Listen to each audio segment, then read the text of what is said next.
शिक्षाओं से बच के चलें आप लोग, सावधान हो जाएं इन शिक्षाओं से। अगर ये शिक्षा चलती रही, आने वाले समय के अंदर ना कोई पास्टर की रिस्पेक्ट करेगा, ना कोई किसी अभिषिक्त खुदा के दास, ना कोई जूनियर सीनियर रहेगा। परमेश्वर का पूरा सिस्टम जो है वो ये लोग खरी शिक्षा खत्म कर देगी और हमारे बच्चे, हमारा सिस्टम सब डगमगा जाए। आज के समय के अंदर सिखाया जा रहा है, अब सुनिए क्या क्या सिखाया जा रहा है, ध्यान से दें। उपवास नहीं करना, सुन लीजिए ध्यान से बात। जबकि यीशु मसीह ने कहा है बिना उपवास के बहुत सारी दुष्ट आत्मा निकलती। छोटा छोटा बता रहा हूं, बाकी मैं इसको मैसेज दूंगा। वर्शिप नहीं करना, पास्टर को दशमांश नहीं देना, नाचना नहीं है आपको, म्यूजिक नहीं बजाना आपने, आत्मा में नहीं भरना आपने, ठीक है जी, गिरना नहीं है, सुन रहे, खड़े रहना है। आत्मा आए चाहे प्रभु का आग बरस जाए आपके ऊपर, पर आपने खड़े रहना है। यह ध्यान रखना, अपमान कर देना पवित्र आत्मा का सामर्थ्य का, ठीक है। अगुओं की कोई जरूरत नहीं है, ये याद रखो, ठीक है जी। अच्छा जी, पापा नहीं बोलना, जो कि बाइबल में लिखा हुआ ये बात। जैसे तुम्हारे आत्मिक पिता भी हैं, वचन में है, पर आपको बोलना नहीं है, ये बात याद रखना इस बात के लिए। अन्य भाषा नहीं बोलना। अच्छा, स्वागत पवित्र आत्मा नहीं करना आपने, बोलना नहीं है, ठीक है। पास्टर कुछ नहीं है, ये भी याद रखो। पास्टर सिर्फ कौन है? पेटू है, ये याद रखो। और याद रखो सबसे मेन चीज जो अभी भी आई है वो चीज, वो ये है, अभिषेक दास कोई नहीं है। मतलब अभिषेक का नाम ही भूल जाइए आप, सुन रहे बात। आप ये सोचिए, अगर ऐसी शिक्षाएं अपने चर्चों के अंदर आ गई, आने वाले समय के अंदर चर्च, मुझे लगता है, गूंगे बहरे कंगाल नजर आएंगे। मान लो हमने चीजें सब छोड़ दी, ठीक है। तो आप आने वाले समय भविष्य में क्या होगा, ऐसी खरी शिक्षाओं से आप, मैं कहना चाहता हूं, बच जाएं। अगर ऐसी खरी शिक्षाओं के ऊपर आज आपने ध्यान नहीं दिया, आने वाले समय के अंदर ना कोई पास्टर रहेगा, ना कोई कलीसिया रहेगी, और शैतान यही चाहता है।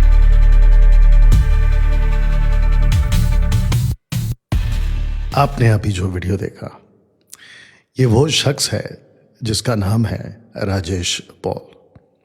दोस्तों, मसीह की दया में हम जैसे 10% परमेश्वर के वचन के साथ किसी प्रकार का कोई मिलावट नहीं करते। पौलुस के हिसाब से वचन को सही तरीके से काम में लाना सीख, ऐसा उसने तिमोथी को चिताया था। जिस दिन से मैं मसीह बना हूं, उस दिन से अब तक, यानी 33 साल से, हम कभी भी वचन के साथ गद्दारी, कॉम्प्रोमाइज, मैनिपुलेट नहीं करते। दोस्तों, मसीह को जैसा पेश करना चाहिए, पहला पत्रस 4:11, जैसा बोलना चाहिए वैसा ही बोला जाए, वचन को जैसा प्रचार करना चाहिए वैसा ही किया जाए। ऐसे करते वक्त कुछ कुत्ते घड़ी के पीछे जैसे पड़ते हैं ना, वैसे हम जैसे 10% खरे प्रचारकों के पीछे पड़ जाते हैं। मैं 2020 से देख रहा हूं, मसीह की दया में बहुत सारे उटपटांग लोग, पेटू सेवक, 90%, राजेश पॉल सुन ले ध्यान से, 90% उठ कर आते हैं। लेकिन हम बैठे हैं खरी शिक्षा के ठेकेदार 10% में से। मैं डैनियल राज खुद की गिनती करता हूं। मसीह के देह को प्रोटेक्ट करना, उसी लिए मैं जी रहा हूं।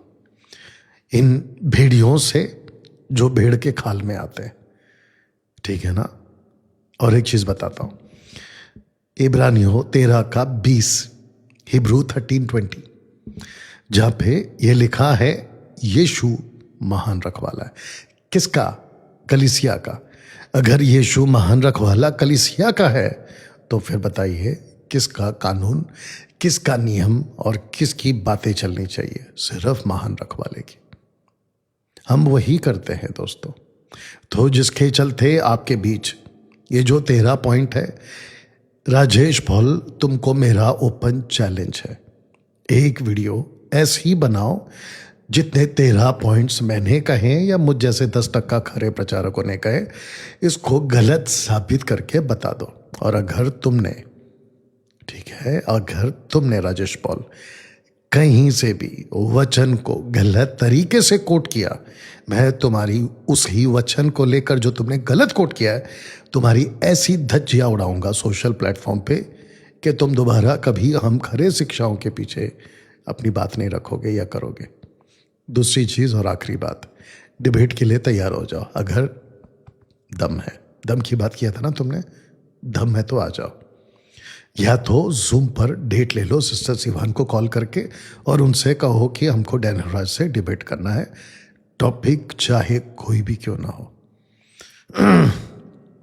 टॉपिक चाहे कोई भी क्यों ना हो, टॉपिक तुम तय करना, ओके।